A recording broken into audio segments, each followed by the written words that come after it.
എന്റെ ദൈവമേ, രാവിലെ ഈ ചെറുക്കം കാണിച്ചു വെച്ചിരിക്കുന്ന പണി കണ്ടില്ലയോ?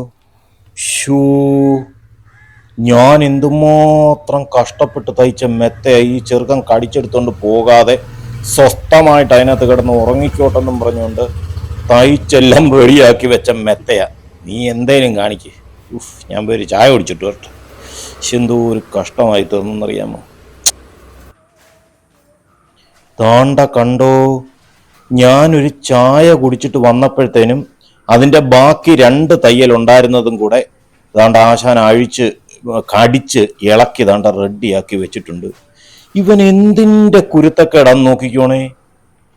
എന്തോ ഒരു കഷ്ടം വന്നിരിക്കണം. ആ നിൽക്കുന്ന നിപ്പ് കണ്ടോ? എന്നിട്ട് ഏതാണ്ട് വലിയ ആന കാര്യം സാധിച്ച പോലെ ഇത്രയും വലിയ കുസൃതിയും കാണിച്ചേച്ച് നിൽക്കുന്ന നിപ്പ് കണ്ടില്ലേ? ചട്ടമ്പി. ഇവൻ എന്തിൻ്റെ കേടാന്ന് എനിക്കറിയാൻ വയ്യ. വളരെ കഷ്ടപ്പെട്ട ഇന്നലെ രാത്രി മൊത്തം കിടന്ന് അധ്വാനിച്ച് അവൻ അത് കടിച്ചിളക്കിയിരിക്കുന്നു. എനിക്ക് തോന്നുന്നു ഞാനത് തയ്ക്കാൻ എടുക്കുന്നതിനേക്കാൾ കൂടുതൽ സമയം എടുത്തെന്ന് തോന്നുന്നു അവനത് കടിച്ച് ഇളക്കിയെടുക്കാൻ വേണ്ടിയിട്ട്. ഇവൻ എന്തിൻ്റെ കേടാന്ന് നോക്കിയോണേ. ദൈവാധീനത്തിനെ ആ തുണി കട്ടിയുള്ള തുണി ആയതുകൊണ്ട് അതിനകത്തെ പഞ്ഞി വെളി വന്നില്ല. ഇല്ലെങ്കിൽ അവൻ അത് കടിച്ച് മുറിച്ച് ആ പഞ്ഞി എല്ലാം എടുത്ത് വെളിയിലിട്ട് ഈ ഏരിയ മൊത്തം പഞ്ഞിയാക്കി വെച്ചേനെ. എന്നിട്ട് ഇത് കോമഡി അതല്ല, ഇവൻ എന്നിട്ട് അതിനകത്ത് സുഖമായിട്ട് കയറി കിടന്ന് ഉറങ്ങുകയും ചെയ്യും. അതാണ് കോമഡി. അവന് ഇഷ്ടമൊക്കെ അതിനകത്ത് കിടക്കുന്നേ. പക്ഷെ കുസൃതി കാരണം ഒരു നിവർത്തിയില്ല. ഞാനിനി ഇത് ശരിയാക്കി തരത്തില്ല, എന്നെ കൊണ്ട് പോയി ഇനി തയ്ക്കാനും ഒന്നും. എന്തോ ഒരു കഷ്ടം വന്നിരിക്കണം ഓരോ പണി കാണിച്ചു വെച്ചിരിക്കുന്നത്. അത് രണ്ടും 2 തുണ്ടമാക്കി വെച്ചിട്ടുണ്ട് കണ്ടോ. ആ മെത്തയുടെ ബേസ് ഒരു സൈഡില്, മെത്ത വേറൊരു സൈഡില്. ദൈവമേ, ഞാൻ എൻ്റെ അടിയിലത്തെ തുണിയുടെ ഉള്ളു പോവാൻ. ഗൈസ്, ഇന്ന് മൊത്തം നഷ്ടത്തിന്റെ ദിവസമാണ് ഗൈസ്. എന്ത് ചെയ്യട്ടെന്ന് അറിഞ്ഞൂടാ. ചെറുക്കൻ കാണിച്ച പണി കണ്ടില്ലേ? ഞാന് തയ്ച്ചെല്ലാം സെറ്റ് ചെയ്ത് വെച്ചിരുന്ന നമ്മുടെ മെത്ത അതവൻ കടിച്ച് റെഡിയാക്കി. പിന്നെ ഇന്ന് എന്തെന്നറിഞ്ഞൂടാ, മൊത്തത്തില് എല്ലാ അങ്ങ് പ്രശ്നങ്ങളാണ്. ഇന്നത്തെ ദിവസം ശരിയല്ല. എൻ്റെ രാവിലെ എണീറ്റ് വന്നപ്പോഴേ താണ്ട മെത്തയുടെ കാഴ്ച കണ്ടു. രാവിലെ എണീറ്റ് വന്നപ്പം വേറൊരു കാഴ്ച കണ്ടു. എന്ന് പറഞ്ഞാല് ബെഡില് ഒരു ചെറിയ സ്ക്രൂ കിടക്കുന്നു. ഞാൻ പതുക്കെ കാലുകൊണ്ടുപോയി ചവിട്ടിയൊക്കെ നോക്കി കഴിഞ്ഞപ്പോഴത്തേനും സംഭവം വേറൊന്നുമല്ല, ലാപ്ടോപ്പിന്റെ ഒരു സ്ക്രൂ ഇളകി താഴെ കിടക്കുന്നു. ഞാൻ ഇനി അത് കാണിച്ചു തരാം. അത് കഴിഞ്ഞിട്ട് പൈപ്പ് ഒടിഞ്ഞ് കൈയിരിക്കുന്നു. ഇന്ന് മൊത്തത്തിൽ പ്രശ്നങ്ങളാ. ഞാൻ മൊത്തത്തിൽ ഇന്നത്തെ കാഴ്ചകളൊന്ന് കാണിച്ചു തരാം. ഇന്ന് നമുക്ക് രണ്ടാമത് കിട്ടിയ പണി എന്തോന്ന് ഞാൻ കാണിച്ചു തരാം. ബെല്ലക്കുട്ടൻ ആദ്യമേ നമുക്കൊരു പണി തന്നു. പിന്നെ രണ്ടാമത്തെ പണി എന്ന് പറഞ്ഞാൽ ലാപ്ടോപ്പിന്റെ സ്ക്രൂ ആണ്. ലാപ്ടോപ്പിന്റെ സ്ക്രൂ അത് വലിയ വിഷയമുള്ളതല്ല എങ്കിലും ഞാൻ കാണിച്ചു തരാം. തന്നാണ്ട, ഇത് ശരിക്കും പറഞ്ഞ സാധനം എന്താ ഇത്രയേ ഉള്ളൂ. കാണാൻ പറ്റുമോ എന്ന് തന്നെ സംശയമാണ്. ഇത്രയേ ഉള്ളൂ സാധനം. കണ്ട, ഈ സാധനം രാവിലെ സത്യത്തില് എന്റെ കാലില് തട്ടിയത് കൊണ്ട് ഞാനിത് കണ്ടു.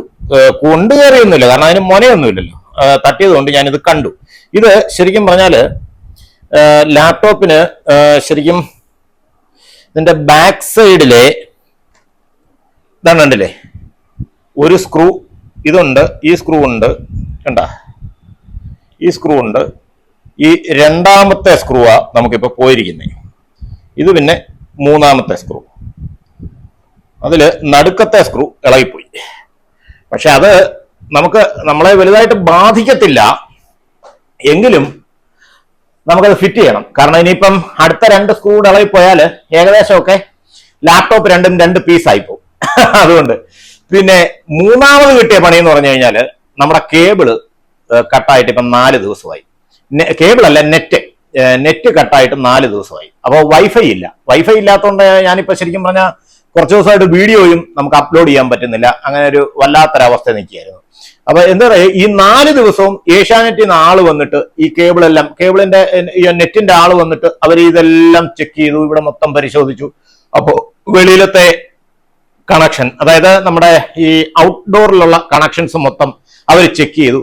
അകത്ത് വന്ന് മൊത്തം ചെക്ക് ചെയ്തു. എന്നിട്ടൊന്നും ഇത് കണ്ടുപിടിക്കാൻ പറ്റുന്നില്ല. അകത്ത് വന്നിട്ട് മോഡം വരെ മാറ്റി വെച്ച് നോക്കി. എന്നിട്ടും യാതൊരു രക്ഷയില്ല. അവസാനം എന്ത് ചെയ്തു, പിന്നെ മോഡമൊക്കെ മാറ്റി വെച്ചു. അവസാനം ഇങ്ങനെ ചെക്ക് ചെയ്ത് വന്നിട്ട് ഇവര് ടെറസിന്റെ മുകളിൽ കയറി നോക്കിയപ്പോഴാണ് സംഭവം എന്തോ സത്യം പറഞ്ഞാൽ പിടികിട്ടിയത്. എന്താ വെച്ച് കഴിഞ്ഞാൽ നമ്മുടെ ഇവിടുന്ന് പോസ്റ്റേന്ന് ടെറസിലോട്ട് വലിച്ചിരിക്കുന്ന ആ ഒരു വയറ് നമ്മുടെ വീടിന്റെ മുകളിൽ ടെറസിൽ ഇങ്ങനെ ഒരു കുറെ ചുറ്റി ഇങ്ങനെ ഇട്ടിട്ടുണ്ട്, ഒരു കമ്പി കെട്ടിയിട്ട്. അപ്പൊ ഏതോ വണ്ടി റോഡിൽ കൂടെ പോയ സമയത്ത് ഈ കമ്പി വലിഞ്ഞിട്ട് ഈ സംഭവം എന്താ ഇങ്ങനെ ഒടിഞ്ഞു പോയി. ഇങ്ങനെ ഇങ്ങനെ ഒടിഞ്ഞില്ല, മുറിഞ്ഞിട്ടില്ല, പക്ഷെ ഇങ്ങനെ അങ്ങ് മടങ്ങി അങ്ങിരിക്കുക. അപ്പൊ അതുകൊണ്ട് കേബിൾ വരത്തില്ലെന്നാണ് അവര് പറഞ്ഞത്. അതായത് നമ്മൾ ഈ വലിക്കുന്ന വയറിലോ അല്ലെങ്കിൽ അകത്ത് ഈ കേബിളിന്റെ മോടത്തിൽ കൊടുത്തിരിക്കുന്ന വയറുകളിലോ ഒക്കെ ചെറിയ എന്തെങ്കിലും തരത്തിലുള്ള ഒടിവോ കാര്യങ്ങളോ എല്ലാം വന്നു കഴിഞ്ഞാൽ കേബിൾ കിട്ടത്തില്ലെന്നാണ് അവർ പറഞ്ഞത്. പിന്നെ അവരതെല്ലാം നേരെയൊക്കെ ആക്കി എല്ലാം സെറ്റ് ചെയ്ത് എല്ലാം ശരിയാക്കി തന്നപ്പോഴത്തേനും കണക്ഷനൊക്കെ റെഡിയായി. അത് കഴിഞ്ഞ് നോക്കുമ്പോൾ എന്താണ്ട് കിടക്കുന്നു, അടുക്കളയുടെ നമ്മുടെ സെക്കൻഡ് കിച്ചണിലെ പൈപ്പ് ഒടിഞ്ഞുപോയി.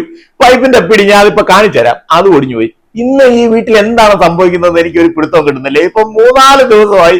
എനിക്ക് തോന്നുന്നു ഈ പുതിയ സാധനങ്ങളൊക്കെ ഈ മാറ്റി വെക്കാൻ വേണ്ടിയിട്ട് ഉള്ള ഒരു മുന്നറിയിപ്പായിരിക്കും ചിലപ്പോൾ ഇത്. എന്നാലും ഞാൻ ആ പൈപ്പ് ഒന്ന് കാണിച്ചു തരാം. ഇതാണ്ടേ, ഇതാണ് നമുക്ക് 3ാമത് കിട്ടിയ പണി. കണ്ടില്ലേ, രാവിലെ ഇത് എന്താണ് ഇവിടെ സംഭവിക്കുന്നതെന്ന് ഒരു പിടുത്തമില്ല കേട്ടോ. അതുകൊണ്ട് ഇതിന്റെ സ്ക്രൂ ഉണ്ടല്ലോ, അതുകൊണ്ട് ഇവിടുത്തെ സ്ക്രൂ അഴിഞ്ഞുപോയി.